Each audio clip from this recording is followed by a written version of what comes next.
maamulka Ankara siyaabooyin kala duwan ayay u diyaarisay istaraatiijiyado maangal ah kuwaasi oo bannaanka keenay qorshaha dib u habaynta ee qaranka ee difaaca marka laga hadlayo wasaaradda gaashaandhigga iyada ayaa hormuud u ah oo hagaysa hirgelinta dhammaan himilooyinka qaranka ee hannaanka difaaca waddankaas macadka cilmi baarista iyo horumarinta warshadaha difaaca ee SEJ ee golaha cilmi baarista sayniska iyo tiknoolajiyadda ee Turkiga ee Subitak ayaa la shaqaynaya koox soo saartay gantaalo cirka cir ah oo ay adeegsan karaan daroonada cusub ee Turkiga ee magacooda la yiraahdo Akensi waxaa jiri kara madalla kale mustaqbalka dhow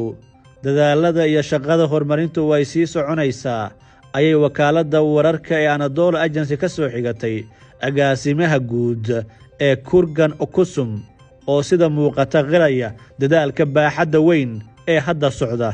isaga oo dabcan muuqaalkan iyo xogta tani laga soo wariyay intii uu socday bandhigga carwada tiknoolajiyadda iyo sidoo kale dabcan irtiraaca kaasi oo ka dhacay dooxada IT-ga ee degmada waqooyi galbeed ee Gabse ee gobolka Kokeli Okums ayaa tilmaamay in gantaalada cirka cir ay yihiin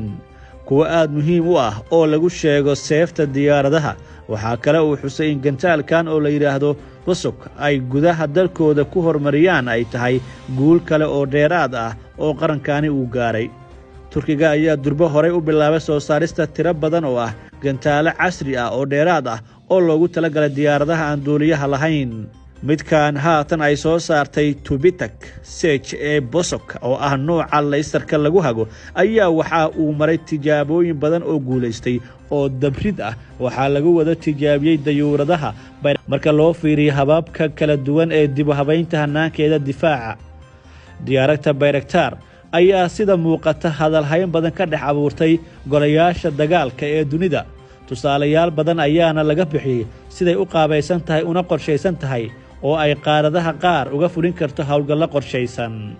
macadda Erdogan sanadaha soo socda waxyaabaha dalkiisa uu mudnaanta u siiyay arrimaha difaaca iyadoo haatan NATO uu dalka labaad ugu awood badan ka yahay marka laga soo tago Mareykanka isaga muhiimka ka ah golayaasha amniga difaaca ee dunida